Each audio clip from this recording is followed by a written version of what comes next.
Hello everyone, welcome to my channel. Today I'll show you all the settings that you can access to increase the battery life of this Amazfit GTR 2 to up to 3 weeks and even more. So let's get started. This Amazfit GTR 2 has a 417 mAh battery size. I have reviewed a ton of smartwatches on my channel, and up until now there are only two smartwatches that I can gladly recommend for exceptional battery life. The first one is the Huawei Watch GT2 46mm and this Amazfit GTR 2. By the way, I have done a full comparison between both of these smartwatches and the video is linked at the end of this video. Be sure to check it out. Now for me, this Amazfit GTR 2 can easily go up to a week per charge despite of heavy usage. Heavy usage will be obviously using GPS to track your running, using the watch to make or receive Bluetooth audio calls, a ton of notifications, music playback directly from the watch, music transferring over Wi-Fi, for which I have done a video linked up in the card section. You can check it out once you're done watching this one. Now, on a typical day, I do about 30 to 45 minutes of workout with music playback from the watch. I take about 2 to 3 Bluetooth audio calls from the watch and get a ton of notifications. And I have turned on sound alerts for notifications. So even with all this, I still get 5 to 7 days of battery life. This may be different in your case, but in today's video I'll show you how to get up to 3 weeks of battery life and even more.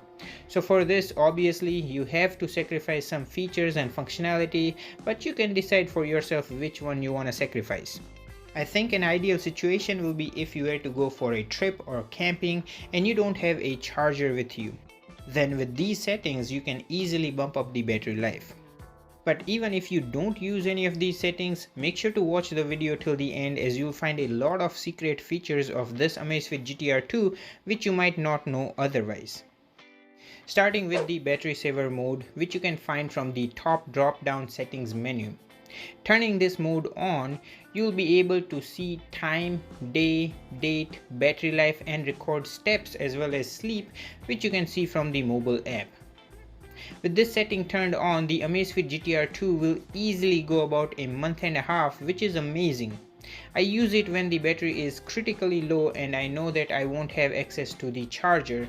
But with this mode, you will lose all the ability of a smartwatch. So no calls, no notifications, no fitness as well as health tracking, no smart commands, SpO2 measurement, etc.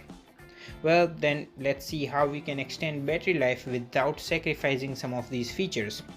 By the way, to exit the battery saver mode, you have to press and hold the top right button for few seconds.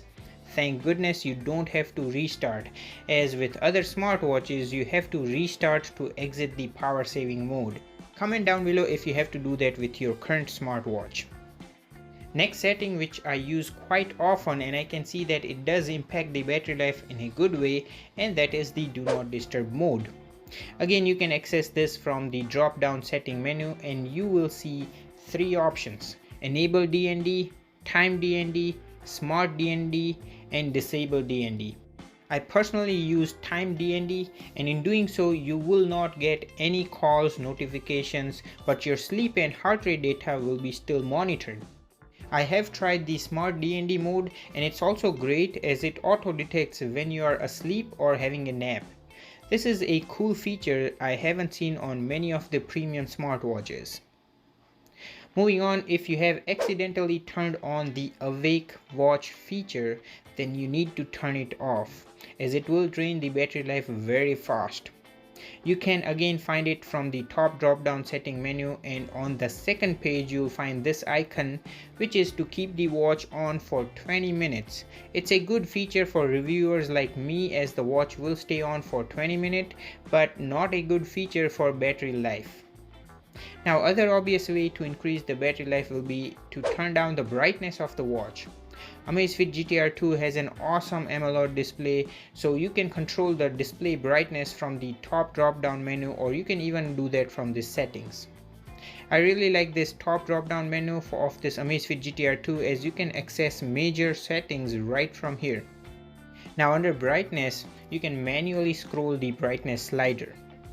You can also turn the display brightness to auto, but I will say that if you are indoors most of the time, you can turn down the brightness to lower levels and you will be still able to see everything alongside saving some battery life. Now with any AMOLED display, the black color pixels are basically turned off. So the more black color you have on your display, the less power will be consumed. So select a watch face that has more black color on it versus a watch face with a bright vibrant color or a custom background image. Now since we are talking about the display, how can we ignore always on display? Always on display is a battery hog on any smartwatch, so unless you really want it, I would recommend you to turn it off. So go in the settings, display and brightness, always on display. Here is where you'll find watch face style and enable status. A cool feature here is the watch face style, where you can have analog or digital as well as follow the current watch face, which basically will use the existing watch face and display just the time, which is really cool. Another cool feature is under the enable status, and here you can find smart, timed always on and turn off. I have seen even premium smartwatches don't offer this timed always on display mode. For those who like the always on display mode, you guys can use this timed feature, so your watch will be on for certain period of time like office hours, etc. Or you can even have the smart always on display, where the watch will automatically turn off the always on display if you were to remove the watch from your wrist or fall asleep. This is ingenious. Other smartwatch manufacturers should use this. But either way, if you don't need the always on display, just turn it off, as it will save quite a lot of battery life. Going back under the display and brightness, you will find auto screen off. Make sure you have the lowest amount of time selected, as having higher numbers will significantly affect the battery life, as the watch will be on for this amount of time after it's turned on either by flicking your wrist, notification or pressing a button. Finally, going back under the display and brightness, you will find light upon notification. Turn this off if you are someone who gets a lot of notifications, and guess what, if you have a higher amount like 30 seconds under the auto screen off, your watch will stay on for 30 seconds after every single notification, and this can significantly affect the battery life. Moving on, again, if you're someone who gets a ton of notification, then this one will save you a bit of battery life. Again, under the settings, go in the sound and vibrations, turn off ringtone reminder so you don't get sound alert for every notifications or call, versus you'll just get a vibration alert. Or if you are someone like me who prefers sound alert, then turn off vibration alert, as having both turned on will drain the battery life faster, especially when you get a ton of notifications. Now going back under the settings, you'll find user preference, where you'll find workout detection. Now under category, you'll find all these workouts like walking, running, cycling, swimming and elliptical trainer. Basically, if you select any of this category, that particular workout will be auto detected if you were to start it. But the cool part is, unlike other smartwatches, you can choose a particular workout. So for example, if you know that you only go for a walk, then you can ignore the others. So a lot of these settings you see here are unique, and you won't find them on even a premium smartwatch. Lastly, going back under the settings, you'll find offline voice control. I have talked and showed a live demo of the offline voice commands in a video linked up in the card section. You can check it out once you're done watching this one.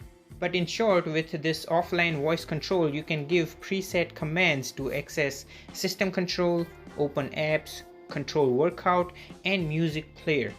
This is another unique feature which not a lot of smartwatches have. So basically you can save some battery life by turning this off. So under wake up mode, you'll find 3 options: respond in 5 seconds after you turn your wrist, respond in 5 seconds after the display light turn on, or respond during screen lighting. With all that said, there are few features which you can only access from the Zap app on your mobile phone. So let's start with those. On the main dashboard, you'll find the profile tab at the bottom right. Here's where you'll find your connected Amazfit GTR 2. In there you'll find a lot of options, most of which I have talked about in a video linked at the end of this video. Be sure to check it out. But let's go under health monitoring. Now under detection method, Make sure it's automatic, as the other two options will help increase the precision of heart rate and sleep detection but will heavily impact the battery life. I would recommend that if you know that you are on a trip or something, you can turn off to significantly boost the battery life, but the watch will not detect your heart rate and sleep in the background. Now, if you have selected automatic under detection method, you can adjust the detection frequency. The lower the number, the more battery will be consumed. I find 10 to 30 minutes works the best. Now, the next four options are auto activity detection, heart rate alert, sleep breathing quality monitoring, and all day pressure monitoring. Turning any of this off will increase the battery life, so you decide which one is not necessary for you and turn them off and you will see the difference. Finally, the last two options which I prefer to keep them turned off are discoverable and activity heart rate sharing. I don't find any of these useful, so I prefer them to be turned off. Basically, discoverable mode is where your watch, Bluetooth and step data will be visible to the nearby devices. And lastly, activity heart rate sharing is basically to allow nearby smart devices to access your watch's heart rate data. Both of these will drain the battery life faster and more importantly pose a security risk, so it's better they stay off unless really needed. So that's it. I hope you found some of these settings useful, or at least if you didn't know about them, well, now you do. I do use some of these settings to enhance the battery life of my Amazfit GTR 2 when needed. So I really hope you found this video helpful. If you did, then please give this video a thumbs up. It really means a lot. Also follow me on my other social media network for early preview to upcoming videos and free giveaways. Links are in the description of all my videos. Thanks so much for watching and take care. I'll catch you guys in the next one.